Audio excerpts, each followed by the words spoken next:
We need to eat the baby.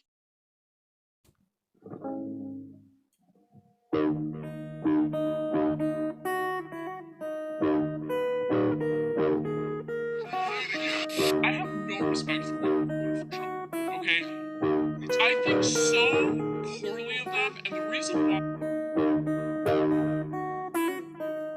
Hey, welcome back. You get to see my face. So, this would be U.S., but it's so close to home. I'm just sticking it in Idaho. Man and woman from Rexburg, Idaho-based organization still being detained in China. This is crazy. China said recently that it has detained 2 U.S. citizens on suspicion of organizing others to illegally cross the border and sharpening tensions between the sides over trade, technology, and other sensitive issues. Police in the eastern province of Jiangsu arrested Alyssa Peterson and Jacob Harlan on September 27th and September 29th, Chinese Foreign Ministry spokesman Zhang said. I have no idea how to pronounce their names. The department handling the case has informed the U.S. Consulate General in Shanghai in a timely manner, arranged U.S. diplomats to conduct consular visits, and protected the legitimate rights and interests of the two, Zhang said at a regular press briefing. Harlan is the owner and Peterson is the director of a Rexburg, Idaho-based organization called China Horizons, whose website says it's an English teaching program that offers an immersive experience with a Chinese school. However, a recent post on the 17-year-old group's Facebook page said it would be shutting down. I wonder why. Unfortunately, because of increasing political and economic problems between the U.S. and China, we're no longer able to send teachers to China safely, the post said. It said Harlan and Peterson may be detained for the next few months or years. They are being charged for bogus crimes, and their family are working on getting them international lawyers to help them get back home to the States, the post said. The charge of organizing others to illegally cross the border carries a minimum sentence of 2 years, the punishment as severe as life imprisonment under certain circumstances. The U.S. Embassy in Beijing confirmed that it's aware of the detentions and the charges brought against the two, but gave no further details. Police in Jiangsu city of Zhang, where the two are being held, did not immediately respond to questions, but submitted by phone and fax. A pair of GoFundMe sites set up for Harlan and Peterson has nearly raised $40,000 toward their legal defense and other expenses. According to Harlan's site, he is a father of 5 from Utah, who was taken from his hotel room on the morning of September 28th along with his 8-year-old daughter, Vera. It said that Vera Harlan was allowed to make a brief call to her mother in Utah after 48 hours, but not permitted to disclose her location or say anything about what had happened. Wow. Police later allowed her to fly home to the U.S. accompanied by a family friend, according to the site. Peterson's page says she was held incommunicado for 2 weeks after being taken away by police and was located only after her family sent to the State Department for assistance. That's... wow. We received information that she is doing okay. She wakes up when told, goes to sleep when told. She spends her days in a jail cell or walking in a circle, counting steps. The site said Peterson taught and trained the group's teachers, ran the Rexburg home office, and attended Brigham Young University, Idaho, a school affiliated with the Mormon Church.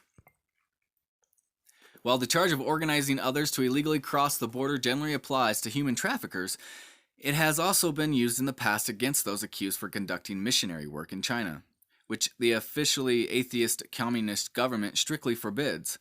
Last year, a U.S. missionary, the Reverend John Seng Kao, was sentenced to 7 years in prison on the same charge. If you notice that line, officially atheist communist government, I mean, that just... Of course they're going to jail anybody with religion. They're jailing people, Muslims right now, and putting them in concentration camps in China. The case comes as relations have soured between Beijing and Washington over a range of issues, including punitive U.S. tariffs leveled on Chinese exports over accusations that China cheats on trade and uses theft or coercion to illicitly obtain American technology. They have also tangled over U.S. criticism of Chinese human rights abuses, the handling of increasingly violent anti-government protests in Hong Kong, and China's assertion of its claims to virtually the entire South China Sea. Zhang, however, downplayed the possibility of outside factors weighing on Peterson and Harlan's case. I did not see any specific connection between this matter and the current China-U.S. relations, he told reporters. All right, so we'll just continue as this story evolves. That sucks. That's what they look like, these guys. Man. All right, welcome back. So, Idaho Home Depot worker lost round 1 in breastfeeding suit. Here's how it just ended. From John Sowell, Idaho Statesman. I gotta remember to give credit to the people that do the articles.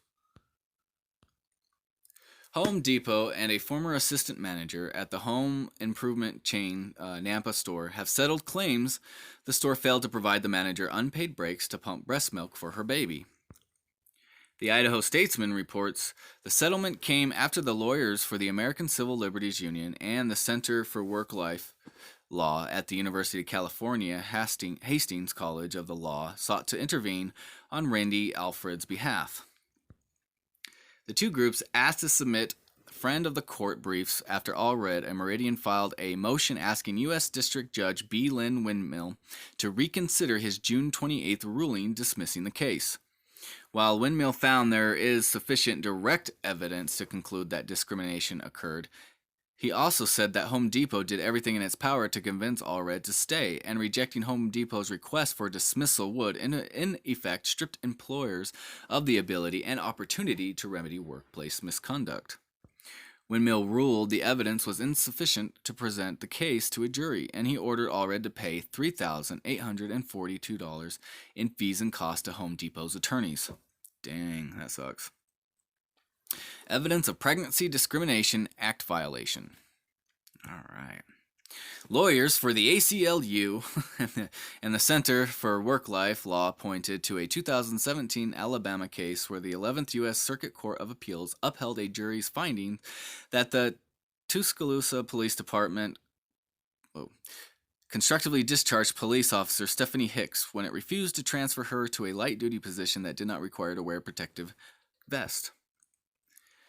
The constructive discharge occurs when an employer makes working conditions so unbearable that an employee believes the only option is to quit. Hicks argued wearing the vest would have interfered with her ability to breastfeed. A federal jury awarded Hicks $374,000 in damages. The appeals court upheld the verdict and affirmed that breastfeeding is a medical condition related to pregnancy and is protected by the Federal Pregnancy Discrimination Act. We find that a plain reading of the PDA covers discrimination against breastfeeding mothers. The three-judge appeals panel wrote, "This holding is consistent with the purpose of PDA and will help guarantee women the right to be free from discrimination in the workplace based on gender-specific physiological occurrences." Before the October 1st settlement was reached, Windmill agreed to accept the friend of the court submission because the information and arguments contained therein are useful to the court in the determination of the plaintiff's motion for reconsideration. Settlement reached after filings from ACLU Work-Life Law Center. The settlement came 3 days before the deadline for Home Depot to submit its responses to the briefs for reconsideration filed by Allred and the ACLU and the Center for Work-Life Law. Shelley Kozakos, a Boise attorney who represented Allred, said she could not comment settlement agreements that contained a confidentiality clause which prevents parties and their attorneys from talking about the settlement. A Home Depot spokeswoman would not comment on the settlement, but spokeswoman Margaret Smith said in an email, "We support working mothers and fathers in many ways, including leave and breastfeeding policies that aim to give parents a smooth transition back to work. One can never know, but I certainly hope that our brief had an effect," Cynthia Thomas Calvert, an attorney for the Center of Work-Life Law, wrote in an email to the Idaho Statesman. "We have seen settlements in other cases once we have become more involved or filed a brief. Wasn't given breaks to pump breast milk. Allred worked for Home Depot for 4 years in Meridian and Nampa when her son was born on October 2016. She supervised the Nampa store's lumber, hardware, plumbing, and professional contractor departments. Allred claimed that the store director, Josh Hazlitt, refused repeated requests to allow her to collect milk for her son. The child was allergic to cow's milk and soy, the main components of the formula. Whoa, that sucks to be allergic to both of those. Upon her doctor's recommendation, Allred sought accommodation from Home Depot during her pregnancy and that she work no more than 5 days in a row or lift more than 20 pounds. Hazlitt denied the request, saying that it would not be fair to Allred's peers. Are you kidding me? Allred was allowed to go on family leave and to take unpaid leave of absence until January 2017. When she returned to work, Allred sought additional work breaks to accommodate milk pumping. Hazlitt denied those requests too. The judge found that Hazlitt aimed derogatory comments toward Allred, including one suggesting that Allred's pumping breast milk was just her diet plan to lose weight. Oh, that's messed up. Discrimination common against breastfeeding mothers. Calvert said she was fairly confident Windmill would have ruled in Allred's favor on the motion for reconsideration. Likewise, she believes Allred would have prevailed at trial. Judge Windmill obviously spent a lot of time reviewing the allegations in the case, and that led him to the conclusion that discrimination had occurred, she said, but it appears that he misunderstood a key piece of evidence. He thought that Miss Allred had said her breaks were sufficient, but in fact, that it was Home Depot's characterizations of her breaks, and that led him to the conclusion erroneously that she had not been constructively discharged. The problem faced by Allred are not uncommon, Calvert said. Many employers do accommodate, and some go well beyond what is required by law, but far too many women are still denied accommodations and discriminated or retaliated against for trying to pump at work. That's a long article. All right, listen, I stand with the woman in the breastfeeding. The only thing that I do see happening is that there will probably be mothers that take advantage of it, but I mean, it's no different than people taking smoke breaks. I mean, people take a lot of smoke breaks, and I don't know. Maybe I'm wrong. Maybe there's more to the story that I don't know, but as far as what I'm reading, no. I stand with her. The breastfeeding chick. All right, so Senator Jim Risch of Idaho describes White House meeting between Nancy Pelosi and Trump and what is happening in Syria.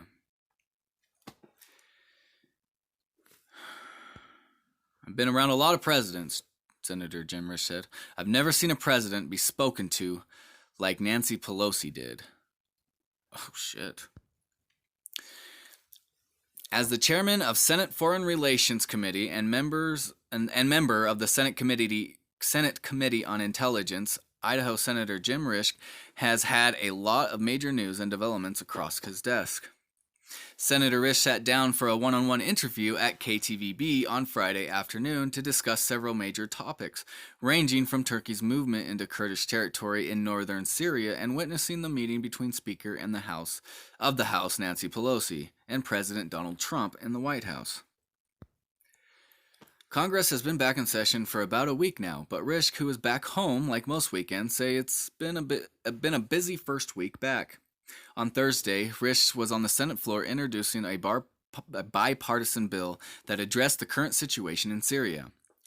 Senator Risch said he knew Turkey's invasion of North Syria would happen after U.S. troops withdrew from the region, of course. Yeah, we all knew that. Instead of focusing on what should have happened when it comes to the Middle East and presidential decision, Risch says he hopes his legislation, which includes strategies on ISIS, restrictions on arms sales, and heavy economic sanctions on Turkey, will be enough to settle things down sooner rather than later.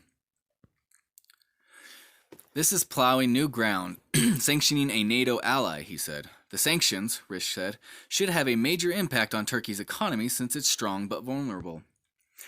Risch also discussed the continuing impeachment inquiry, which he will be a juror if it goes to the Senate. Because of that, he declined to say if he believed it was justified right now, because it would be premature. Don't you like how politicians, Never mind. The Republican senator also mentioned that he was in the meeting that featured President Trump and Nancy Pelosi, where she points a finger at the president. He says Pelosi shouldn't be proud of the photo, which she made her banner photo on social media.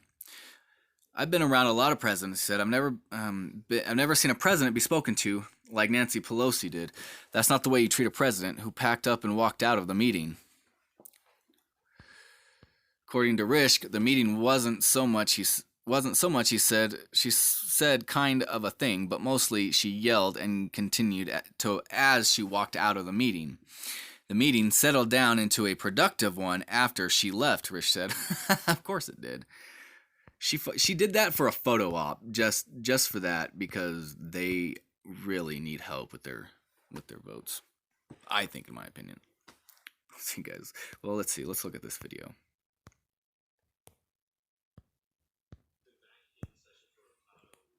Yeah, well, and they do it. They do 3, 4, 5 weeks in a row. Then you wind up with a week off or something. So I'm like gonna that. let me do full screen. And you know, each of us, well, not the Carson, but the cylinders. Two of us have 6 offices.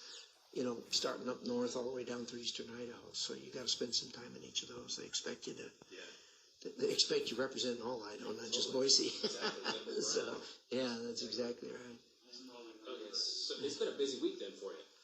Yeah, this Syria thing, as you know, I'm chairman of the Foreign Relations Committee, so that takes up a lot of my time, needless to say, especially when the pot starts to boil like this. So, what's the latest? Well, the latest, of course, is that the Vice President and Secretary of State went to see Erdogan directly and gave him some hard choices to make. And I was in the room with the president when he described the kinds of things that he was going to give choices to Erdogan on. And so the two of them flew there. Erdogan agreed to this ceasefire, which, of course, ceasefires are always difficult, but when you're fighting with irregular forces like each side is here, they're even harder to control those people. So, you know, it's a ceasefire, but it's certainly not going to be perfect by any stretch. And it's a relatively short one. And during this period of time, Erdogan needs to think about this and make some hard choices. You know, he's by himself on this. There's nobody backing him. The Qataris are to a degree backing him, but the rest of the world's against this attack that he did on the Kurds. You know, he amassed 30,000 troops on the northern Syria border and entered Syria, which is a Rubik's Cube of problems as it is. And this attack on the Kurds is, in my judgment, it was going to happen at some point. Yeah, it was going to happen, regardless if we moved out or not. Centuries. In fact, if you Google Kurdistan, which isn't really a country, it's an area, it describes the things that have been going on for 1,000 years there. So when President Trump tried to do this earlier this year, he was talked out of it. What changed? Do you know? Yeah, you know, I think that it got hotter there. It got closer to a reality. Both Turkey and the Kurds are our allies. Lately, Turkey more in theory than anything else. They are a NATO ally, but they've been doing some things that have been really outside the lane that they should be in, not the least of which was buying S-400 rockets from Russia.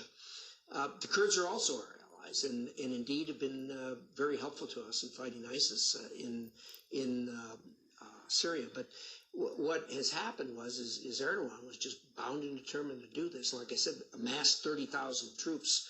And the generals tell us that the intelligence indicated they were coming in 3 different lanes along the northern border.